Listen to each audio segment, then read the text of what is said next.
सुबिजासि जासिहरोबा सेता जहार सानजौफुनिखौ तिकिन जहार इनिफ्राय मोनाबिलिनिखौ अयुब जहार इनिफ्राय मोनानिखौ हिन्दो जहार थ' बेनोसै टाटा दिनैनि बे फारिलाइखौ दैदेनलांनाय मानगोनां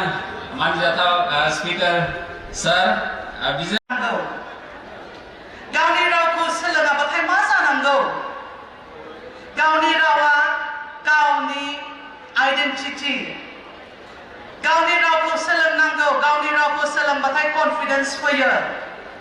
गावनि रावखौ सोलोंनांगौ आं जेब्ला आंनि लोगोफोरजों स्कुलावहाय बर' लोगोफोर दङमोन आं जुदि बर' रावखौ सोलोङाबा आं गावनि लोगोफोरजों मारै एडजास्ट जानो हागौमोन। हेलो नोंथांमोनखौहाय आंनि गोदान भिडियोआव फिन खेबसे बयखौबो बरायहरबाय दा नोंथांमोनाहाय मोनथिखाबाय आं माने सायाव भिडियोखौ लाबोदों दा नोंथांमोना भिडियोखौ जोबजासिम नाय आरोखि अब्लासो बुजिगोन जे आं भिडियोनि सायाव मा बुंनो सानदों जे बिथां गुलशन हेम्ब्रम बिथां आरोखि जे नोंथांमोना सोरबा सिनायखाबाय जानो हागौ दा सिनायाखैबा नोंथांमोनाहाय बे भिडियोखौ नायजोब अब्ला गासिबो मोनथिलांजोबगोन आरोखि दा नोंथांमोन बे गुलशन हेम्ब्रम बे बिथांनि फेसबुक पेजआ जाहैबाय बड'लेण्ड हेम्ब्रम दा बिथाङा बर' रावजोंनो ब्लगार भिडिअ बानायो दा बर' रावजोंनो ब्लग बानायनानै दा बिथाङा फेमास जाबाय आरोखि दा बिराद मोजांनि बाथ्रा नङा होमबा नोंथांमोन दा बर' रावखौ बिथांमोना सोलोंनानै लाबाय बाहायबाय जे बर' रावजों ब्लग बानायनाय बे जाबाय जोंनि देरगानाय बर' हारिनि गोजोनथाव रादाब बेबो मोनसे दा बे हाबाफारियावहाय दा सासे आइजोबो बाहागो लाबावदों बे सावथाल हारिनि बे आइजोनि मुङानो जाहैबाय कल्पना सरेन बे कल्पना सरेनाहाय बिराद बेसेन गोसा बिबुंथि बुंदों आरोखि जे जोंनि बर' हारिनि बादै जे जोंनि बर' हारिनि रावनि सायाव जे जोंनि बर' हारिनि रावखौ जे बयबो सोलोंनांगौ सोलोंनानै लानांगौ गासिबो रावखौनो जे सोलोंनो हायोब्ला मोजांनि बाथ्रा मोजां सोलोंनांगौसो जे बिथां बे आइजो कल्पना सरेना जे बर' रावखौहाय जे सोलोंनांगौ रायलायनांगौ बेफोरबायदि बुंनानै जे बिबुंथि लाखिबाय जे बेयो जोबोद गोग्गाथाव जादों आरोखि बिराद मोजांनि बाथ्रा मोजां खौरां जोबोद मोजां खौरां आरोखि दा आं नैबेखौसो बुंनो सानगोन बे भिडिअनि गेजेरजों नोंथांमोन जे जोंनि बिटिआर एरियायावहाय जोंनि बड'लेण्ड एरियायावहाय आरो आसामनि गुबुन गुबुन जिल्लायावबो दासिमबो जोंनि बर' रावखौ जोंनि बर' हारिनि सुबुंफ्रानो जा न'खरावहाय बारा रायलाया दासिमबो बारा रायलाया गोबां दंबावो दाबो जों गुवाहाटि नोगोरमायावनो जोंनि बर'फोराहाय बर' रावखौनो रायलाया गोबां दं आरोखि खना खनला दा जोंनि बर'फोराहाय गावनि बर' रावखौ रायलाया दा गुबुन हारिखौ साननानै नायनो गुबुन हारिफ्राहाय गावनि रावखौ रायलायो गुबुन जायगायाव थाबाबो गावनि असे जोनोमगिरिनि रावखौहाय गावनि असे हारिनि रावखौ जे बिथांमोना सिबियो गुबुन हारिफ्राहाय जे रायलायो फोथांनानै लाखियो दा जोंनि बर' हारिनि माखासे सुबुंफोराहाय गोबां दङ दासिमबो गोबां दंबावो आरोखि जे बर' रावखौनो रायलाया गुबुन हारिनि रावसो रायलायो दा बे मोनसे आरोखि जोंनि बर' हारिनि दा बे मोनसे थासारि दा नोंथांमोन बे भिडियोआव नोंथांमोना नायदो दा नायलांदो जे गुबुन हारिनि सुबुं जे सासे आइजोआ जे माबायदि जे बाथ्रा बुंदों जे बर' हारिनि थाखाय आरो जे रावखौ लानानै माबायदि गोग्गानाय बाथ्रा बुंदों आरोखि आरोबाव जे बिथां ब्लगार जे बर'नि ब्लगार बर' रावजों ब्लगार दा जोंनि बर' हारिनि सुबुंफ्रानो जा बिथांखौ फेमास खालामबाय नङा होमबा बिथांखौहाय दा मुंदांखा खालामबाय दा बिथाङाहाय 64थि खुंगा 64थि जे डिमाकुसियावहाय जे जानाय प्रग्रामावबो जे बाहागो लानानै बिराद मोजां बिबुंथि बुंदों बिथाङा मोजाङै बिबुंथि बुंदों जे बिथां गुलशन हेम्ब्रमआ बर' रावखौ जोबोद गोरों आरोखि गेबेङै रायलायनो रोंगौ बिथाङाहाय बर' रावखौहाय जोबोद मोजां रायलायनो रोंगौ आरोखि दा गुबुन हारिनि सुबुंफ्रासो जोंनि बर' रावजों जे भिडिअ बानायो दा जोंनि बर' हारिनि माखासे सुबुंफ्रा बे भिडिअखौ नायनानै ला आरोखि जे बुजिनानै ला दा गुबुन हारिनि सुबुंफ्रा जोंनि बर' रावखौ माबायदि सोलोंनो गोसो जायो नाजायो जे माबायदि गोदै रावजों जे बिथांमोनाबो रायलायनो हायो दा नायदो नोंथांमोन दा बेसे दुखुनांथाव नङा होमबा जोंनि बर' हारिनि माखासे सुबुंफोरा दासिमबो जे बर' रावखौ रायलाया दाबो दं गोबांनो खना खनला दा बिथां गुलशन हेम्ब्रम जे बड'लेण्ड हेम्ब्रम जे फेसबुक पेज जे सालायगिरि बिथाङाहाय दा बर'निनो जे ब्लग बानायनानै फेमास जाबाय नङा होमबा जोंनि बर' हारिनि सुबुंफ्राबो एसेबां गाज्रि नङा जोंनि बर' रावखौ सोलोंनायनिब्ला जे बाख्नायनाय गोसोआव गोग्गाथाव मोनसे मोजां रादाब जे जों सानो जोंनि रावखौ सोलोङोबा जोंनि गोसोआ बिराद मोजां मोनो जे जोंनि रावखौ गुबुन हारिया जे सोलोंनाय रायलायनाय जे खोनायोब्ला दे दा साननानै नायदो नै गुलसन हेमब्रम बिथांखौबो दा फेमास खालामबाय जोंनि बर' हारिनि सुबुंफोरानो बियो बे बिथाङाथ' जे बर' रावजोंनो जे ब्लग बानायदोंमोन रिल्स बानायदोंमोन जे मिनिथाव फेस्ला कमेडि जे बिथाङा ब्लग बानायदोंमोन दा जोंनि बर' हारिनि सुबुंफोरा बिथांखौ बाख्नायबाय आरो जे गोजौआव दैखोहरबाय आरोखि दा बिथाङाबो सानसिगोन जे बर' हारिनि सुबुंफोरनि अननायखौ आरो माबायदि नङा होमबा नोंथांमोन दा जोंनि बर' हारिनि बे माखासे सुबुंफ्रासो दासिमबो बर' रावखौ रायलाया खना खनला गोबां दंबावो दा नोंथांमोन आं बेखिनि बाथ्राखौनो बुंबाय जे बर' रावखौहाय सोलोंनांगौ गुबुन हारियासो बेबायदि जे बर' रावखौ सोलोंनांगौ होननानै जे बुंबाय बिराद मोजां रादाब बिराद मोजां थुलुंगानाय मोनसे खोथा बुंबाय बर' हारिनि थाखाय दा नोंथांमोनाहाय बे बिथां कल्पना सरेननि बिबुंथि आरो जे गुलसन हेमब्रम जे बड'लेण्ड फेसबुक पेज ब्लगार बिथांनि बिबुंथिखौ खोनासंग्रो आरोखि नोंथांमोनहाय खोनासंफिननानैहाय दा नोंथांमोनाहाय कमेन्टआव लिरना हरदो दे माबायदि मोनदों जासिहरोबा सेता जहार सानजौफुनिखौ तिकिन जहार ओमफ्राय मोनाबिलिनिखौ अयुब जहार ओमफ्राय मोनानिखौ हिन्दो जहार थ' बेनोसै टाटा दिनैनि बे फारिलाइखौ दैदेनलांनाय मानगोनां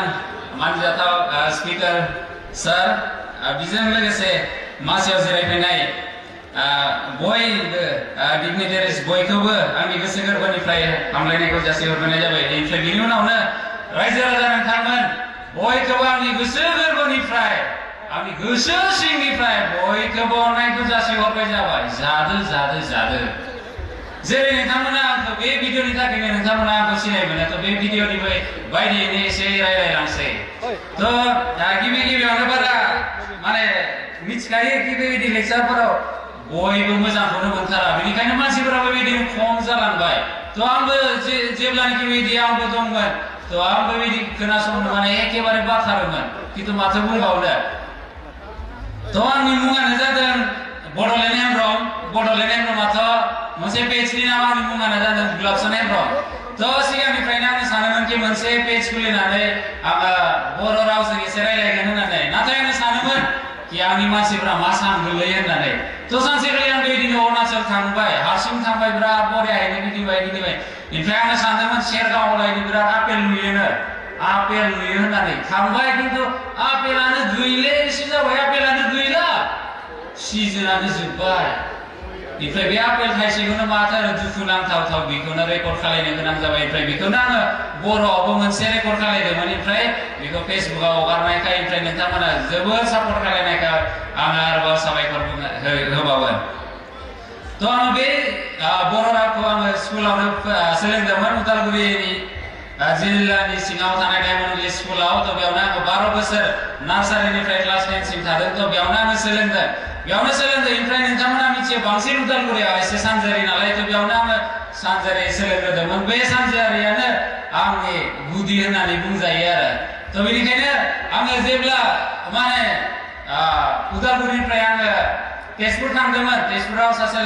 लोगो मोनो जनायनि थ' बे आंखौ बुङोमोन बिराद एदावोमोन आरो मा हायनाय मा जानायलै बेलाय आङो बुङोमोन ओइ बेयाव हायलाय होनना बुंबा मा हायलायसै बेलाय बिराद आंखौ जावोमोन आरो बियो ओमफ्राय बेनो आंखौ बिराद फोरोंबाय एसे बिनि उनाव माने हायार सेकेन्डारि ग्रेजुवेसनखौ तेजपुराव फरायनायनि उनाव आङो क'क्राझार थांबाय ओमफ्राय क'क्राझाराव एसे बेयावबो माने रायलायनाया बेयावबो एसे मडिफाइ जाबाय आरोना थ' मडिफाइ थ' दायो आङो आंना बर' रायलायनाया दायो एसे मिक्सारसो आरोना उदालगुरिनिजों रायलायबा उदालगुरिनि बायदि माने आंबो खायफा बुस्थुफोरखौ बिराद मोजां मोनो आङो दोङोखौ आङो बिराद मोजां मोनो आरो गोथाव मोनलायलायो अमा बेदर बायदि ओमफ्राय बेनिखायनो आङो क'क्राझाराव थांबा क'क्राझार बायदि रायलायसै आरो बेबायदि थ' आङो एसे गावनि कन्ट्रिबिउसन बोरै जाया बर' रावखौ सोलोंनानै थ' बेखौनो आं बुंनो नाजायो आङो क'क्राझारावबो 4 बोसोरसो आङो आर'नाइ कलेजाव फोरोंदोंमोन थ' बेयाव मा जादोंमोन बांसिन स्टुडेन्टसानो बर' मिडियामनिफ्राय फैनाय थ' बर' मिडियाम जिथिया ग्रेजुवेसनाव इंलिसाव जायो नालाय थ' बिराद माने खोथाफोर बायदि दं कि बिसोरो माने बुजिनो मोना थ' बांसिनानो माने मालाबाथ' बिदिनो जायो बबे मोनसे सेमिस्टाराव गासैबो बर' मिडियामनिफ्राय फैनाय थ' बेयावनो मा इंलिसजों फोरोंनाय लोगोसे बर'आवनो बिराद मोजाङैनो दानस्लायनानै खोन्थायोमोन थ' दाबो बे स्टुडेन्टसफोरा आंखौ फन खालायनानै सोंहरो सार बोरै दं बोरै गैया होननानै दाबो बे बिराद मोजां सोमोन्दो दं ओमफ्राय बेजों लोगोसेबो दायो आङो मावगासिनो मोनसे स्कुलाव थ' बे स्कुलावबो जेथिया बड' पिरियडआ मालाबा जोंना मेडाम सारमोन जुदि एबसेन्ट जायोबा बे बड' क्लासाव थाङो आंबो गथ'फोरखौ बिराद मोजां मोनो नालाय थ' बेयाव थांनानै मा खालामो बे गथ'फोरखौ आंबो दा बर'आव रायलायनांगोन ना दा हिन्दीफोराव रायलायबा इंलिसफोराव रायलायबाथ' बिसोरो बुजि मोननाय नङा थ' बेफोरखौ आङो बिसोरखौ मा होननानै फोरोङो बोरै थाबायनांगौ बेफोरखौ आरो नङाबा बांसिन स्टुडेन्टसफोरानो बोरै थाबायो मिथिबायना स्कुलाव थांबा चिक चिक चिक चिक चिक चिक एखेबारे थ' बेखौ आङो आंनि स्कुलावनो सोलोंनाय नालाय थ' बेखौनो आङो स्टुडेन्टसफोरखौ बेफोरखौ फोरोंगासिनो ओमफ्राय बांसिन माथो बुंबावनो ओमफ्राय जोबनायावनो बे बर' थुनलाइ आफादनि बयखौबो आङो आंनि गोसो गोरबोनिफ्राय साबायखर बावो आङो समायथाव नङि मानसिबाबो आंखौ बेयाव लिंहरनायखाय आङो रोजा रोजा साबायखर बावो ओमफ्राय नोंथां बयखौबो जाया गोजान गावनि रावखौ सोलोङाबाथाय मा जानांगौ गावनि रावा गावनि आइडेन्टिटि गावनि रावखौ सोलोंनांगौ गावनि रावखौ सोलोंबाथाय कनफिडेन्स फैयो गावनि रावखौ सोलोंनांगौ आं जेब्ला आंनि लोगोफोरजों स्कुलावहाय बर' लोगोफोर दङमोन आं जुदि बर' रावखौ सोलोङाबा आं गावनि लोगोफोरजों मारै एडजास्ट जानो हागौमोन बेखायनो आं स्टुडेन्टसफोरखौ रिकुवेस्ट खालामो जे जि रावखौबो सोलोंनांगौ आरो गावनि रावखौ मालाबाबो बावनाङा गावनि रावखौ बिदेशआव दङ 10 बोसोरनि फिसालाया गावबो जा सोलोंनो लुगैयो आंखौ बुङो आइ आंखौबो बर' फोरों बाबाया बर' गोरों नोंबो बर' गोरों ओमफ्राय गावहाबो मोननै मोनथाम एसे शब्द बर' शब्द सोलोंबाय मालाबा बुङो जानो लुगैदों आइ अमा बेदर जानोसै आङो अमा बेदर लोङो दै लोङो दा रावखौ जि रावबाबो सोलोंनांगौ रावा ओरैबायदि जिनिस जे थैजासिम थालांगोन जे खालि बर' राव नङा जि रावखौबो सोलोंनांगौ आं जेनेबा बर' रावखौ सोलोंबाय आंना दा आं बर' जे आं बर' रावखौ रोङो आं बर' रावजों रायलायनो हायो बर'नि लोगोफोरजों आङो रायलायनो हायो मा सानदों आंनि बे साननायखौबो बर'जों आङो एक्सप्रेस खालामनो हायो बेखायनो बर' रावखौहाय सोलोंनांगौ बर' रावखौहाय जोङो बाख्नायनांगौ जेरैबायदि जोङो नुयो दाना मानसिफोरा गावनि रावखौ बावलाङो बिमानि रावखौ बावलाङो मानो बावनांगौ जोङो गावनि रावखौहाय जि रावा जोंनो परिचय होयो जि रावजों जोङो रायलायो जे रावखौ सोलोंबाथाय सासे गथ'साया बिराद डेभलप कनफिडेन्स जायो सोलोंनो हायो दस्रा जिनिसखौबो आं जिहेतु एडुकेसन बेकग्राउन्डनि आं सानो जे रावखौ सोलोंबाथाय बे गथ'आ गासै जिनिसखौबो सोलोंनो हागोन बेखायनो नोंथांमोनसिम आङो रिकुवेस्ट खालामो जे गावनि रावखौ सोलोंनांगौ ओमफ्राय आं बारा सम लानाय नंला आं मोनसे खन्थाइ आवरायनो सानदों बे खन्थाइखौ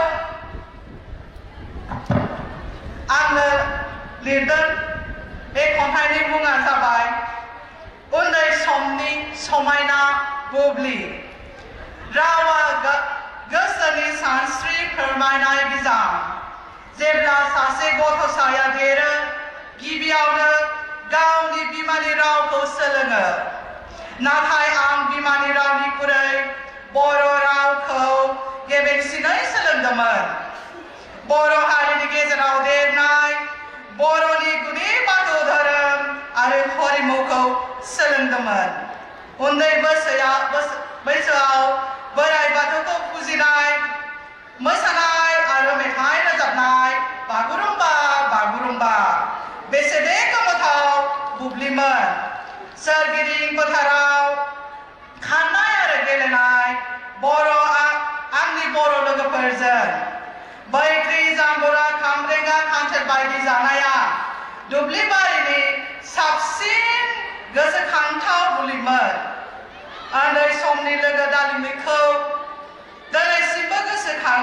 गोसोखाङो जाय आंजों लोगो जायोमोन जाय आंखौ फोरोंदोंमोन मार्बल गेलेनाय साइकेल सालायनाय